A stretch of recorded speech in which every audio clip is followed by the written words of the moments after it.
Welcome to part 2 of my Tech Integration Theory 101.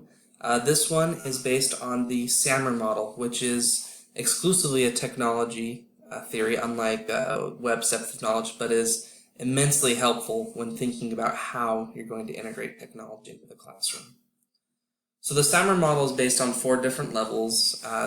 In a lot of ways, it's similar to web depth of knowledge. In a lot of ways, it's different. But at the most basic level, you have substitution. So this would be where technology acts as a direct tool for the substitute with no functional changes. So it's just a one-for-one swap. Augmentation is where the tech acts as a direct tool substitute with functional improvement. So you still have that one-to-one swap, but it's making something better.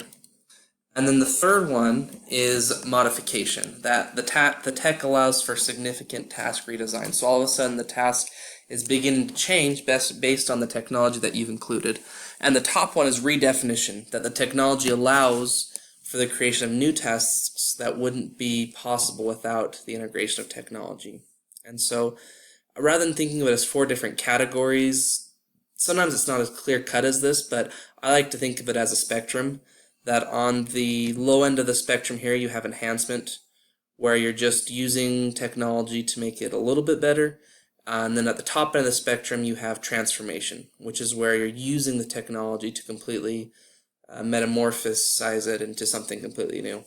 The bottom levels, though, aren't necessarily bad, and the top levels aren't necessarily good. It all depends on your objectives, and I'll share a story about that in a minute. But when you're approaching the levels in your experiences online and doing your assignments, this is a really good way to say, all right, what type of technology integration is this? Am I substituting or am I redefining? Is it augmentation? Is it modification?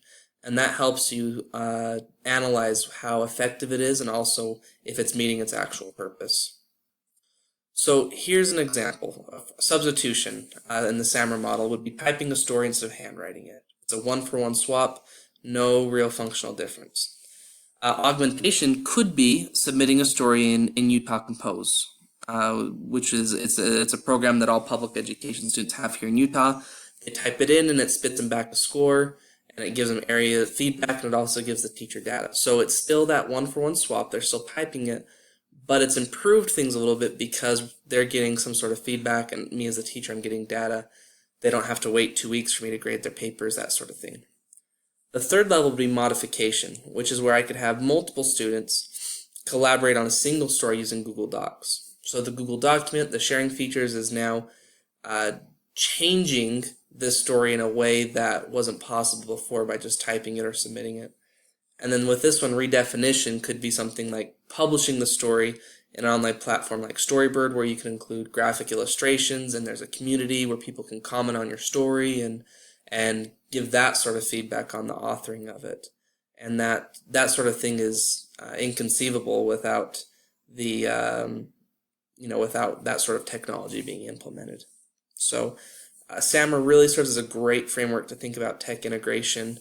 And I want to share a quick story about I think SAMR really helps us eliminate some bad tech integration. So for example, when I was working in my undergraduate degree, I was in a classroom, and this teacher was known as the tech teacher. And he used technology for everything. Well, one of the things he used technology for was the process of checking out a book from his class library.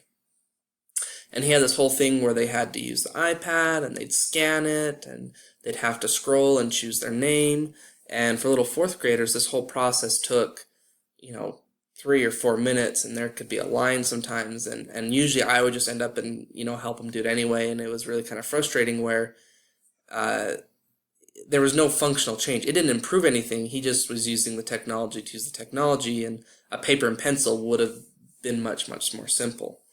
But substitution can also be a great thing. In my class I have right now, I've got a student who has some sensory problems, and he hates, not just hates, but he cannot stand, he physically cannot stand the feel of paper. And it took us half the year to figure that out, but once we figured out, oh, that's why he hates reading, is because he hates the feel of pages on a book, well, we just swapped it out for a Kindle. And now that problem is solved. So all we did was substitute it, but it's a lot. And that maybe perhaps it's an example of augmentation because we're getting better use out of it, but a very, very simple thing is proving to be very effective for us. So again, the bottom isn't bad, the top isn't necessarily good. It all just depends on what you want to do, what you want to teach, and how you intend to get there. And so when you're approaching technology integration, really use SAMR to help think about how you're going to do it and if it's achieving this purpose. So that was part 2. Thanks for learning about SAMR.